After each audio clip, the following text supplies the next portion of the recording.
Сәлеметсіздер ме, құрметті оқушылар? Бүгін біз 5-ші сынып математикасының ондық бөлшекті координаталық сәуледе кескіндеу, ондық бөлшектерді салыстыру тақырыбын өтетін боламыз. Ондық бөлшектерді координаталық сәуледе кескіндеу. Жай бөлшектерді сияқты, ондық бөлшектер де координаталық сәуледе кескінделеді. Бірінші мысал. 2,26 ондық бөлшегінің координаталық сәуледе кескіндейік. Бірінші. Координаталық сәуле бойына 2 санына сәйкес нүктені белгілейміз. Мінекей, координаталық сәуледе біз 2-ні және 3-ті орнаттық. Содан кейін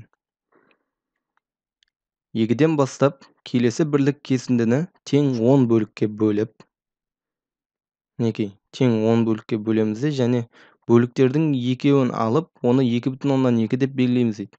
Бөліктердің біріншісі және екіншісін алып, ол жерден біз 2,2-сін белгіледік. Ал енді 2,2-ден бастап тағы да 10 бөлікке бөліп, шыққан 100-ден 1 бөліктердің алтауын аламыз. Сонымен 2,126 ондық бөлшегі кескінделеді. Мінекей біз 2,2-ден 2,3-ке дейміз 10 бөлікке тағы бөлдік.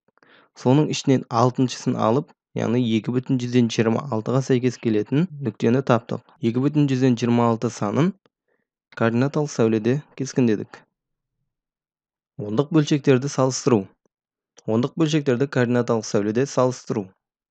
Координаталық сәуледе үлкен ондық бөлшек оң жақта, ал одан кіші ондық бөлшек сол жақта кескінделеді. Мысалы, бірінші, 2,1 мен 1,7-ні салыстырайық. Оларды координаталық сәуледе кескіндейміз. Сонымен қараймыз. Оң жағында 2,1 орналасқан, ал сол жағында 1,7 орналасқан. Координаталық сәуледе тең ондық бөлшектер бір ғана нүктемен кескінделеді. Сонымен координаталық сәуле бойында 2,1 ондық бөлшегі 1,7 ондық бөлшегінің оң жағында кескінделген. Сондықтан 2,1 бізде 1,7-ден үлкен болады. Екінші тәсіл. Ондық бөлшектерді разрядтары бойынша салыстыру. Ондық жүйеде жазылғандықтан, ондық бөлшектер разряды бойынша да салыстырылады. Ондық бөлшектің алдымен бүтін бөлігі салыстырылады.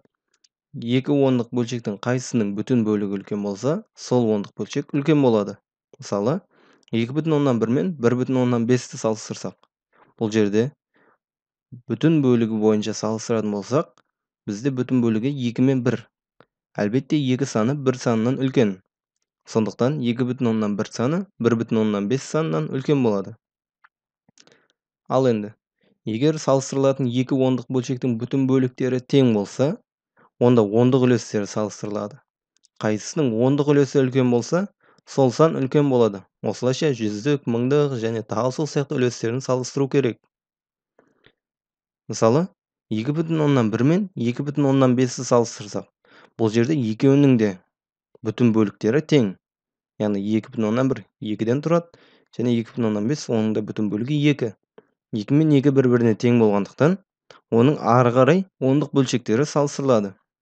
Олар міне 1 мен 5. Әлбетте 5 саны үлкен. Сондықтан бізде 2,1 санынан 2,5 саны үлкен болады.